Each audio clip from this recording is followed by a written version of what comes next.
Ikaw, Bongo. Kumpare ka. Pero kung alam ko lang pala na magkakaganito, yung mga tao, yung nagboto kami, mga Dabawinyo, nagboto kami sa Imuhabong. Kung alam ko lang na ganito lang pala yung gagawin mo, sana hindi na lang.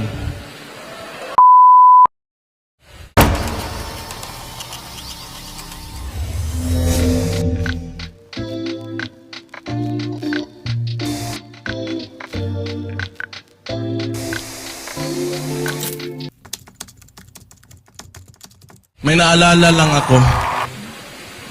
Buti pa kayo, mga ordinaryong Pilipino, mga Kapampangan, at saka yung mga dumayo dito. Hindi kayo takot.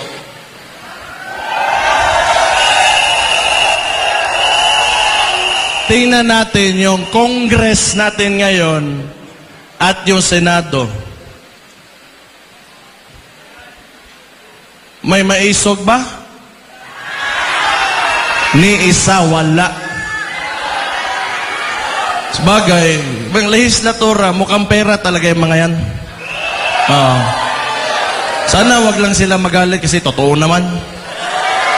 Mukhang pera na. Hindi siguro lahat, pero mukhang pera yung mga yan. Kasi power, the legislative body is the power of the purse. Diyan dumadaan lahat ng pera eh. So, lahat ngayon, soft projects, katulad nung isang, may video, sa Davao, sa Digos, may binigay na ayuda, kinuha ng barangay yung 8,000, ang binigay doon sa recipient is only 2,000. So, pag soft projects talaga, mabilis lang yan. And they are all funneling the budget on soft projects. So, kayo na bahala mag-isip kung ano yan.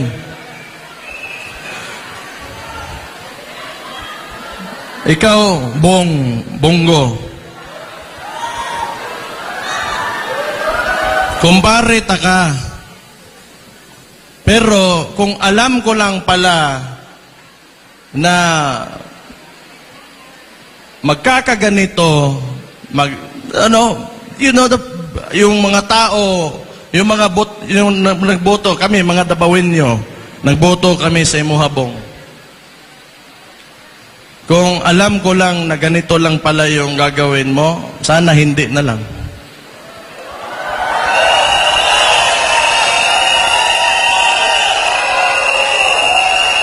Sa totoo lang,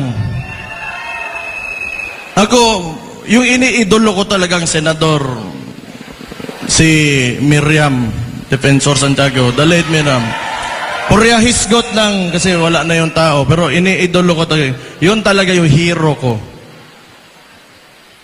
Pero unfortunately for us, mas napabilib pa ako nitong si Risa Contiveros kaysa ni Bong. Kasi ever since talaga, nasa previous administration, kalaban yan hanggang ngayon consistent yan, at di talaga natatakot yan. Pero, maglalagay tayo ng mga, you have time, pare, Bong, na kahit you have time to redeem yourselves. Ihatag na ipakita sa MUA that you will stand by the Filipino people. Show your love, yung pagmamahal mo sa bansa, na mas umaapaw pa kaysa sa pagmamahal mo sa sarili mo. Kasi hirap na yung mga tao ngayon. Kaya naman, pramisan ka ng 20 pesos na bigas.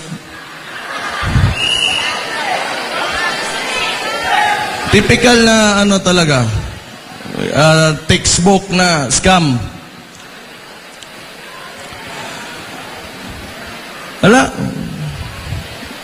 Talaga,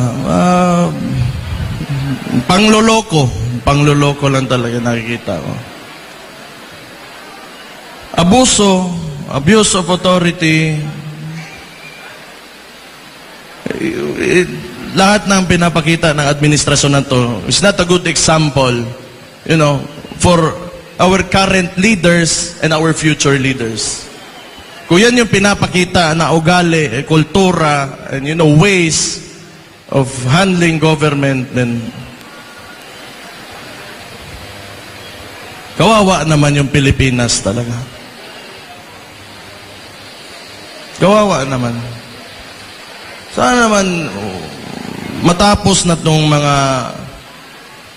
yung practices ng mga trapo talaga. Nakakapagod na rin. Sa tagal na panahon, yung problema talaga ng Pilipinas, alam nyo, corruption talaga. Corruption talaga. Magandang gawin, naiisip ko, ibalik mo yung death penalty, isama mo yung corruption, plunder, bribery. Tingnan natin kung may tatakbo ba andyan sa Congress at Senado na yan.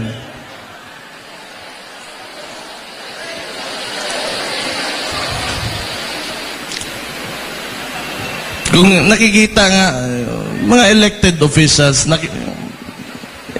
ikaw yung boses ng tao and you're in a national position, and you should be saying something. Especially when it's very clear, kitang-kita na ng lahat, the atrocities of what the administration is doing. And you should say something. Wala, di tayo na lang. Kaya pa?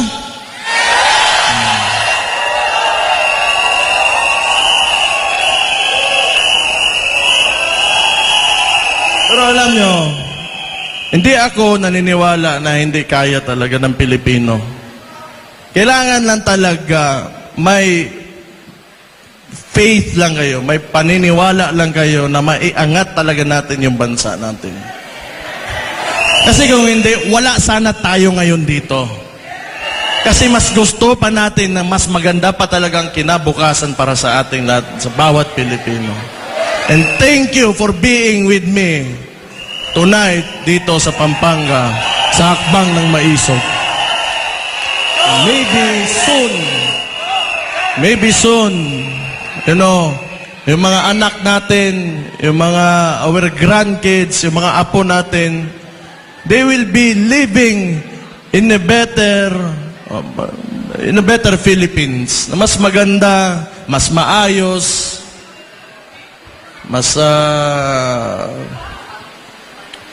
maligaya na Pilipinas. So, salamat for being with us sa Hakbang ng Maisog. Ituloy nyo lang.